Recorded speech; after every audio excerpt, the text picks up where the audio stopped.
ವಿಡಿಯೋಯಿಂದ ಒಂದು ಒಳ್ಳೆ ವಿಚಾರ ಅಂತೂ ನೀವು ತಿಳ್ಕೊಳ್ತೀರಾ. ನೋಡಿ, ನಮ್ಮ ಮಾನಸಿಕ ಆರೋಗ್ಯ ಈ ಥರ ತಿಳಿಯಾಗಿರುತ್ತೆ. ಬಟ್ ಸುತ್ತಮುತ್ತ ಜನಗಳ ಒಂದು ನೆಗೆಟಿವ್ ಟಾಕ್ಸ್ ಇರ್ಬೋದು, ಅವ್ರು ನಡ್ಕೊಳ್ಳೋ ರೀತಿ, ಇದೆಲ್ಲದರಿಂದ ಒಂದು ರೀತಿ ಕಲುಷಿತ ಆಗಿಬಿಡ್ತೀವಿ.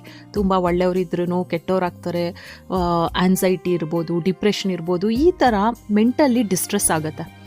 ಬಟ್ ಟೈಮ್ ಹೀಲ್ಸ್ ಎವ್ರಿಥಿಂಗ್ ಅಂದ್ಕೊಂಡು ನೀವು ಅದೇ ಜಾಗದಲ್ಲಿ, ಅದೇ ಎನ್ವೈರ್ಮೆಂಟಲ್ಲಿ, ಅದೇ ಜನಗಳ ಜೊತೆ ಕೂತಿದ್ರೆ ಏನೂ ಬದಲಾವಣೆ ಆಗೋದಿಲ್ಲ.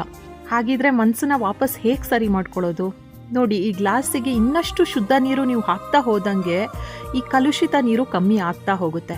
ಹಾಗೆ ನಮ್ಮ ಜೀವನದಲ್ಲಿ ನಾವು ಪಾಸಿಟಿವ್ ಜನಗಳ ಜೊತೆ ಮಾತಾಡೋದು, ಸುತ್ತಮುತ್ತ ಪಾಸಿಟಿವ್ ಎನ್ವೈರ್ಮೆಂಟ್ ಕ್ರಿಯೇಟ್ ಮಾಡ್ಕೊಳ್ಳೋದು, ಪ್ರತಿ ದಿವಸ ಪ್ರಕೃತಿ ಜೊತೆ, ಪ್ರಾಣಿಗಳ ಜೊತೆ ಟೈಮ್ ಸ್ಪೆಂಡ್ ಮಾಡಿ, and most important self care, self love ಬಗ್ಗೆ ತಿಳ್ಕೊಳ್ಳಿ. ಆ್ಯಂಡ್ ನಿಮ್ಮ ಜೀವನ ಶೈಲಿಯಲ್ಲಿ ಹಲವಾರು ಬದಲಾವಣೆಗಳು ಮಾಡ್ತಾ ಬನ್ನಿ. ಕೇವಲ ಸಮಯ ಕಳೆದಂಗೆ ಎಲ್ಲ ಸರಿ ಹೋಗೋದಿಲ್ಲ. ನಾವು ಆ್ಯಕ್ಷನ್ಸ್ ತಗೊಳ್ಳೋದು ಕೂಡ ಇಂಪಾರ್ಟೆಂಟ್ ಆಗಿರುತ್ತೆ. ಇವತ್ತಿಂದ stop blaming and start healing. ನಿಮ್ಮ ಮಾನಸಿಕ ಆರೋಗ್ಯನ ನೀವೇ ಕಾಪಾಡ್ಕೋಬೇಕು.